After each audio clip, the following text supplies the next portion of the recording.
안녕하십니까. 건강 스페셜 진행의 김병민입니다. 네, 안녕하세요. 김정은입니다. 오늘은요, 우리 시청자분들 정말 채널 고정하셔야 돼요. 어머님, 아버님들이 평소에 궁금해했고 또 많이 아파하시는 무릎 건강에 대해서 전해드릴 테니까요. 끝까지 함께해 주시기 바랍니다. 네, 그럼 오늘 이야기 나눠볼 주제 화면으로 먼저 만나보시죠. 뼈를 보호하고 관절의 충격을 흡수해주는 연골이 손상되어 염증과 통증을 유발하는 질환, 퇴행성 관절염. 한 해 무릎 통증으로 병원을 찾는 환자 수가 380만여 명에 달하는 만큼 관절염 치료법에 대한 환자들의 관심도 높아지고 있는데요. 초기 증상부터 말기 퇴행성 관절염까지 단계별 치료에는 어떤 방법들이 있을까요? 운동요법, 주사치료, 관절 내시경, 그리고 인공관절 삽입까지 치료별 예후와 생활관리, 지금 건강 스페셜에서 알아보겠습니다.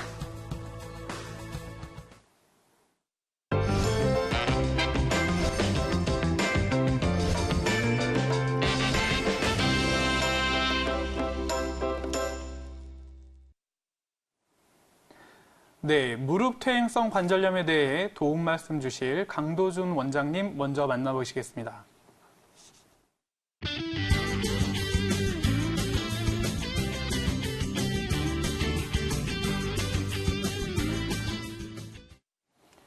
네, 원장님 안녕하세요. 네, 안녕하세요. 네, 오늘은 우리 강도준 원장님과 함께 무릎 이야기, 또 무릎 건강 이야기 해볼 텐데, 제가 이번에 준비를 하면서 공부를 해봤거든요. 네. 근데 세계 랭킹 1위를 앞다투는 이 테니스 선수들이 은퇴를 고려하게 되는 이유 중에 하나가 이 무릎 관절염이라고 하더라고요. 네, 그렇습니다. 네.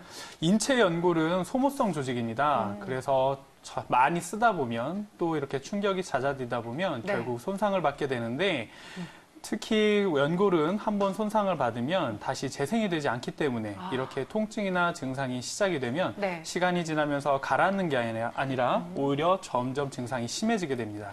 자연 재생이 안 된다는 말이 너무나 뼈아프게 느껴지는데요. 관절이 또 변형될 수도 있다고 하니까요. 증상과 치료법 빨리 알아보도록 할게요. 강도준 원장님과 함께 하겠고요. 그럼 얼마나 많은 분들이 이 무릎 관절염으로 병원을 찾는지 그 점부터 한번 짚어볼까요?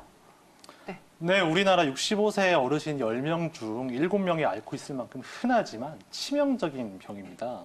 최근 평균 수명이 늘어나고 고령 인구가 증가하고 이에 따라 무릎 관절염 환자도 급격히 증가하고 있는데요. 건강보험심사평가원 자료에 따르면 2012년 퇴행성 관절염으로 진료를 받은 환자의 수가 327만 명에서 2016년 368만 명으로 4년 사이 40만 명이 증가한 것으로 되어 있습니다. 네, 점차 증가하고 있는 퇴행성 관절염 자세히 알아두면 정말 크게 도움이 될 것 같습니다. 자, 그러면 퇴행성 관절염의 시작은 어느 부위에서 먼저 시작이 되는지 한번 자세히 알아보도록 하겠습니다. 네, 사진 보시면 단순히 나이가 들어서 관절 연골이 닳아서 생기는 병이라기보다 병이 와서 관절 연골이 분해돼서 생기는 병이라는 표현이 맞을 것 같습니다. 뼈와 뼈 사이를 싸고 있는 주머니를 공간을 관절이라고 합니다. 여기서 뼈가 구부러지니까 우리가 활동을 할 수 있는 거고요. 우리가 평생 살면서 온몸을 수도 없이 많이 구부렸다 폈다 해도 우리 몸은 그렇게 손상이 없도록 잘 정교하게 만들어져 있습니다. 구부릴 때마다 뼈가 닿지 않게 뼈끼리 만나는 부분은 부드러운 껍질로 쌓여 있고 자꾸 맞닿으면 이 껍질도 벗겨질 수 있으니 껍질 사이에는 고무 쿠션이 따로 마련되어 있습니다. 이 뼈 껍질을 연골이라고 하고요. 이 고무 쿠션 역할을 하는 구조물을 연골판이라고 합니다. 관절염은 관절에 병이 와서 뼈를 싸고 있는 이 껍질, 연골에 병이 생기는 병입니다. 저는 그냥 뼈랑 연골 이렇게만 구분을 했는데 연골판 그리고 연골이 또 나뉘어지고 있다고 하니까 놀랍네요. 그럼 관절염은 연골판, 연골 둘 중에 어느 쪽이 상해서 이루어지는 질환이라고요? 네, 환자분들이 가장 헷갈려 하시는 부분입니다. 뼈를 싸고 있는 껍질이 연골이고 연골과 연골 사이에 고무 쿠션 역할을 하는 구조물이 연골판입니다.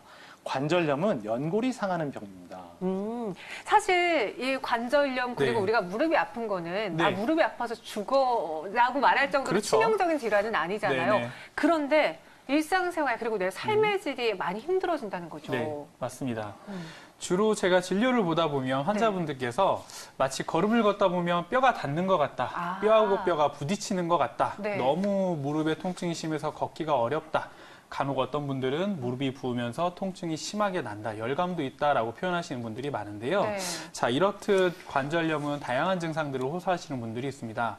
자, 과연 어떤 증상들이 주된 증상들인지 한번 강도중 원장님을 통해서 알아보도록 하겠습니다. 네, 관절염의 가장 주된 증상은 통증입니다. 관절염 초기에는 걷거나 뛰는 등의 무릎에 하중이 걸리는 그런 활동을 한 이후에 무릎에 통증이 생기고 아파서 쉬면 증상이 좋아집니다. 무릎 통증은 주로 움직이고 막 활동을 시작하는 초반에 나타나게 되고요. 관절염이 진행되면 이제 쉬어도 통증이 쉽게 사라지지 않습니다. 관절염이 많이 진행돼서 관절이 많이 파괴된 경우에는 쉬고 있을 때 밤에 잠을 잘 때도 통증이 심하게 되고 잠을 쉽게 이룰 수 없을 정도가 됩니다. 다음 사진 보시면 네. 관절염이 무릎 속이 아닌 무릎 앞쪽으로도 오는 경우가 있는데 이때는 무릎 앞쪽 슬개골 주위로 통증을 호소하게 됩니다. 이때는 주로 계단을 오르내릴 때 통증이 오게 되고요. 관절염이 많이 진행되면 무릎에서 걸을 때마다 소리가 나기도 하고 무릎에 물이 차서 붓기도 합니다. 그리고 관절염이 진행되면서 연골판까지 손상이 간 경우에는 관절 연골이 떨어져 나가서 그 조각이 무릎 안에서 돌아다니는 경우도 있습니다. 이때는 무릎을 구부리거나 필 때 갑자기 딱 걸리는 느낌이 나기도 하고요. 네. 이때 무릎이 더 이상 구부러지거나 펴지지 않는 상태가 되고 이때 억지로 무릎을 구부리거나 피려고 하면 극심한 통증을 수반하는 경우가 있습니다. 관절염 환자는 아픈 쪽 무릎을 되도록 쓰지 않으려고 하기 때문에 허벅지 근육이 마르게 되고 따라서 걸을 때 근육이 무릎을 잡아주는 힘이 약해져서 무릎에 갑자기 힘이 빠지는 증상을 보이기도 합니다. 그리고 안쪽 또는 바깥쪽 연골이 먼저 많이 상한 경우에는 무릎이 휘어지기도 합니다. 네, 그렇습니다. 자, 이렇게 관절염이 진행되면 관절 연골의 손상이 진행되게 되는데요. 네. 자, 그런데 가끔 환자분들 중에 관절염이 진행되면서 마치 뼈가 튀어나오는 것 같다라고 말씀하시는 오. 경우가 종종 있습니다. 네. 이렇게 뼈가 튀어나온다라고 표현을 하는데 그러면서 환자분들께서 그러면 관절염이 심해지면 뼈도 손상이 오는 건가요? 라고 여쭤보시는 분들이 꽤 많은데 자, 어떤가요, 원장님? 네, 사진을 보시면 네. 뼈까지도 상할 수 있습니다. 처음 관절염이 오면 관절 연골이 틈이 생기고 갈라집니다. 이게 초기고요. 엑스레이를 찍으면 엑스레이에서만 뼈만 나오기 때문에 2단계선 엑스레이로 관절염이 잘 보이지 않습니다. 다음 사진 보시면 그러다 관절염이 진행되면 연골이 점점 더 분해돼서 연골의 두께가 얇아집니다. 이게 중기고요. 엑스레이를 찍으면 뼈 사이의 공간이 약간 좁아집니다. 이 단계가 되면 엑스레이로 관절염을 어느 정도 의심할 수 있습니다. 다음 사진 보시면 관절염이 더 진행되면 연골이 아예 녹아서 흡수가 돼서 뼈가 군데군데 노출이 되게 됩니다. 그리고 관절이 움직일 때마다 뼈에 자극이 오기 때문에 뼈 조직이 단단해지게 됩니다. 그래야 반복된 관절 운동에도 뼈가 버틸 수 있으니까요.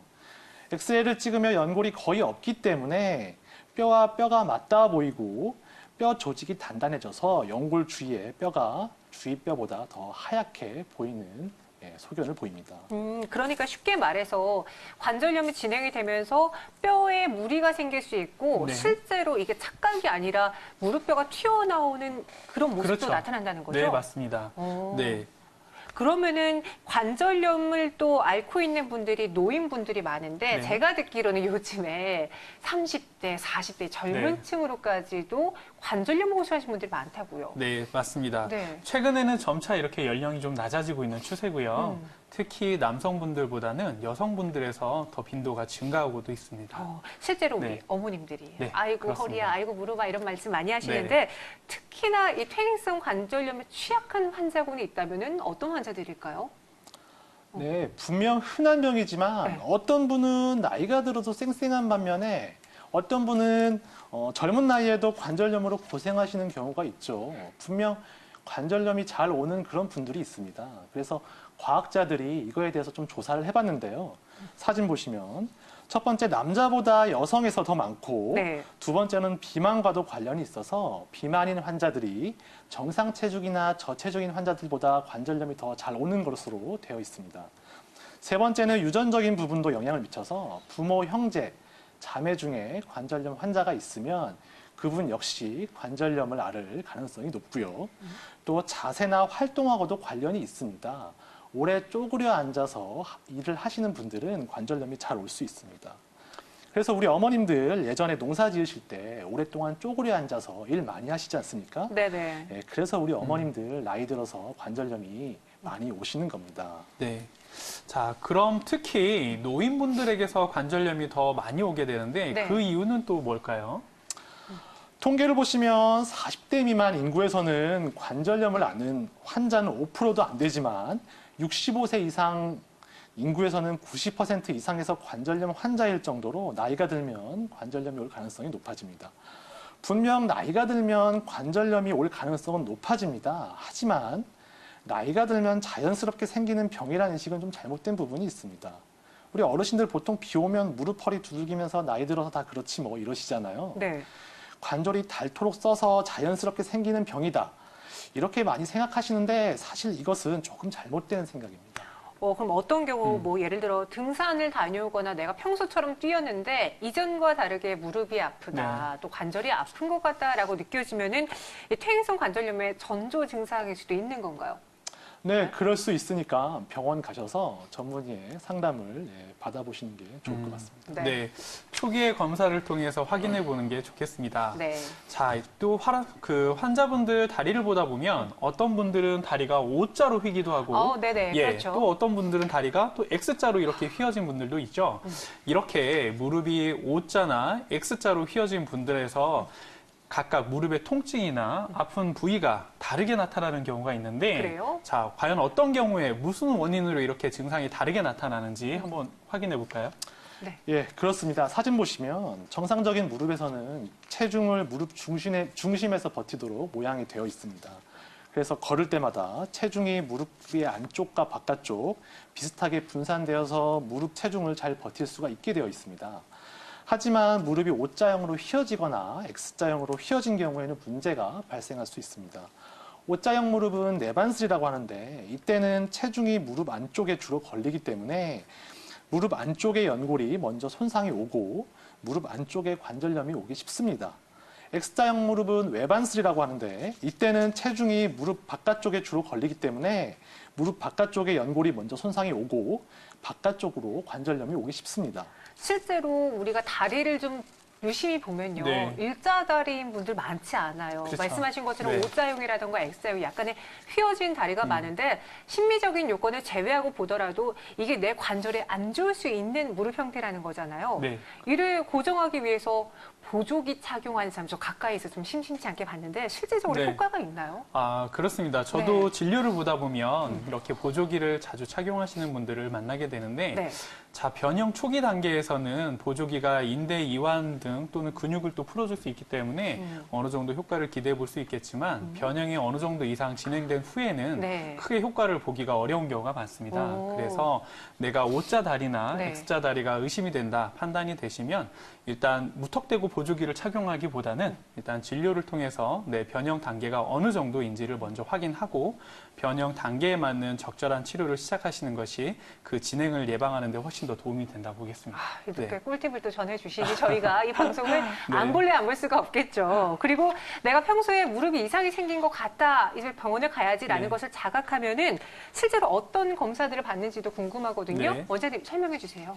네, 의사들은 환자분이 진료실 문을 열고 들어오시는 걸음을 관찰하는 것부터 진찰을 시작합니다. 네. 이때 걸음을 잘 걸으시는지, 몸이 한쪽으로 기울진 않는지, 무릎이 변형은 없는지, 그리고 통증의 부위나 정도 기간을 확인하고요. 여러 가지 검사를 합니다.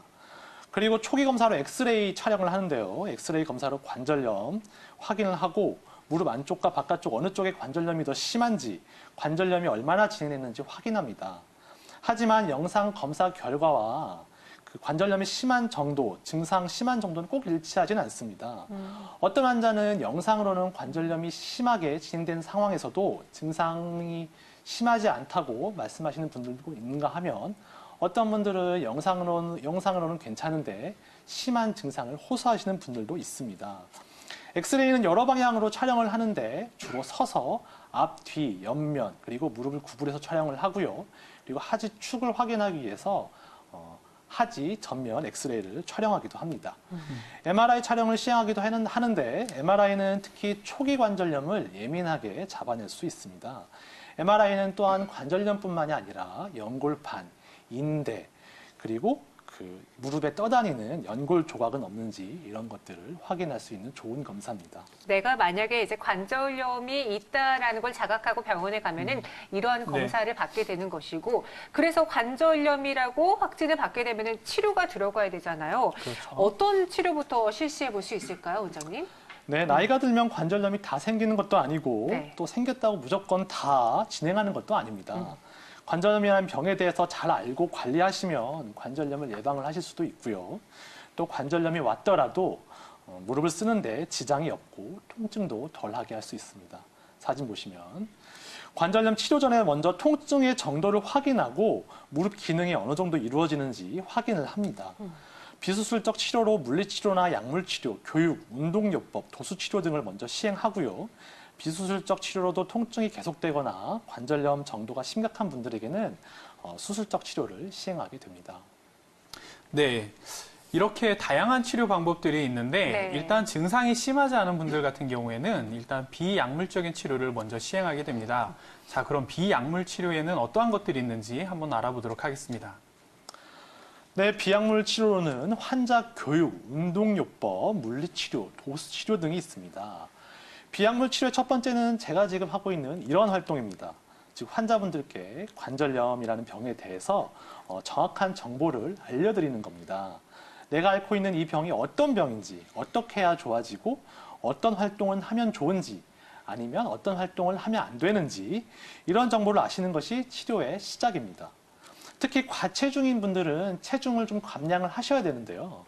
체중이 5%만 줄어도 증상이 많이 좋아질 수 있습니다. 예를 들어 몸무게가 60kg인 환자인 분들은 3kg만 감량을 하셔도 무릎 통증이 많이 좋아질 수 있습니다. 환자 교육이 비약물 치료에 포함된다라는 건 몰랐는데 네. 그럼 우리 건강 스페셜을 보고 계신 시청자분들은 이미 치료를 시작한 거네요. 네, 그렇죠. 시청자 여러분 지금 무릎 관절염 치료를 지금 무료로 받고 계시는 겁니다. 아이고, 네. 두 번째 치료 물리치료가 있습니다. 진료실에서 환자분들을 뵈면 환자분들이 또 많이 궁금해하시는 부분들이 있는데요. 내가 관절이 아픈데 이럴 때는 따뜻한 찜질이 좋은지 차가운 찜질이 좋은지 많이 궁금해하시거든요. 이럴 때는 이것만 기억하시면 됩니다. 내 관절이 뜨거우면 차가운 찜질, 차가우면 뜨거운 찜질. 보통 다친 지 얼마 안 된 경우나 수술한 지 얼마 안 된 경우는 무릎이 화끈화끈 하거든요. 이런 경우엔 차가운 찜질을 합니다. 급성 염증이 발생해서 조직을 손상시키는 경우이기 때문에 차가운 찜질을 해서 혈관을 수축시키고 염증이 덜 생기도록 합니다. 그 오래된 통증에는 따뜻한 찜질을 하게 되는데요. 근육을 이완시켜주고 혈관을 확장시켜서 손상된 조직을 활발히 복구할 수 있게 합니다. 그래서 우리 어머님들 비 오면 허리나 무릎을 따뜻한 구들에 대고 찜질을 하시는 원리입니다. 네. 병원에서는 온열 물리치료를 시행을 하게 되는데요. 온열 물리치료를 하게 되면 통증이 좋아지고 굳어있는 관절이 풀어지고 관절 운동 범위도 좋아질 수 있습니다. 네. 자, 무릎 관절염 환자분들은 사실 무릎 통증 때문에 네. 운동을 하기가 쉽지 않죠. 그렇죠. 네. 자, 그러면 어떤 운동법들이 좋은지 한번 알아보도록 하겠습니다. 네, 사진 보시면 무릎 관절염에는 무릎 체중이 걸리는 부하는 적으면서 무릎 주위의 근육을 키워줄 수 있는 그런 운동들이 좋습니다. 특히 물에서 하는 운동들이 그런데요.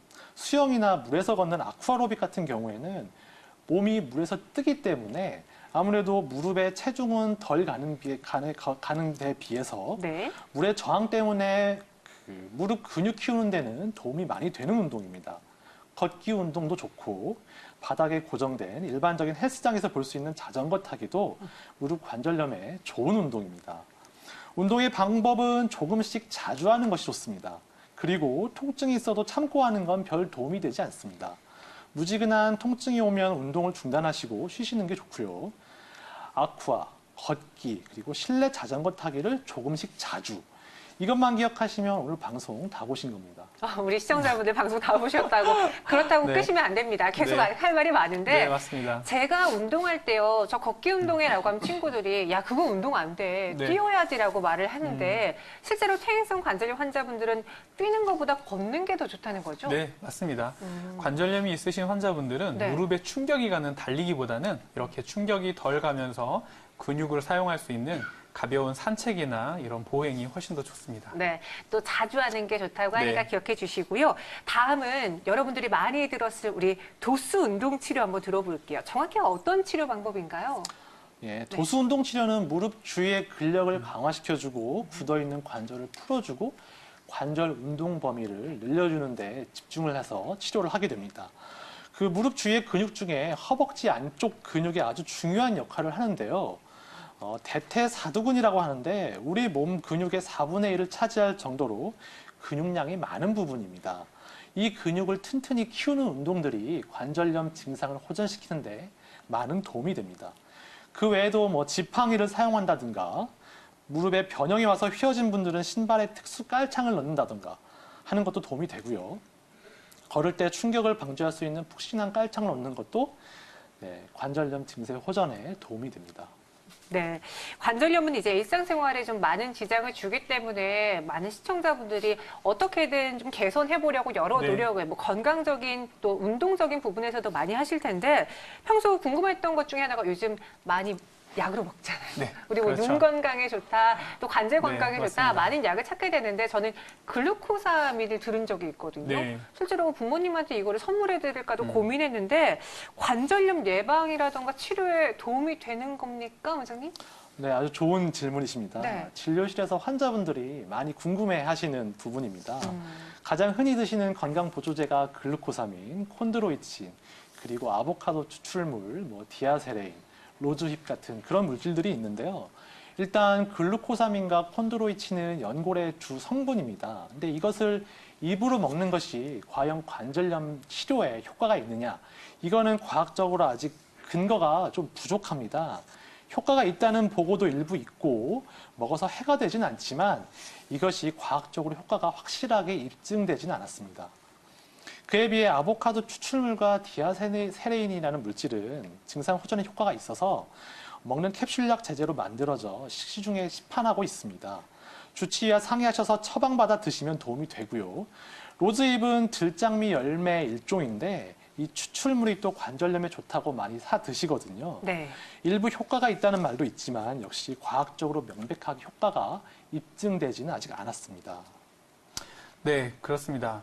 자, 많은 환자분들께서 네. 저도 진료를 보다 보면 이런 글루코사민이나 여러 가지 건강 보조 식품을 무릎 치료에 도움이 된다라고 너무 맹신하시는 경우가 있습니다. 네. 하지만 지금 이야기 들으신 것처럼 건강 보조 식품은 말 그대로 도움이 될 수 있다라는 이야기지 명백하게 의학적이나 과학적으로 그 효과가 입증되지는 않았습니다. 그래서 너무 그런 거에 맹신하지 마시고 증상이 있으시다 그러시면 진료를 보시고 지금처럼 효과가 입증된 약물을 처방받아서 드시는 게 훨씬 더 도움이 될 것 같습니다. 아주 명쾌하게 네. 정리가 됐습니다.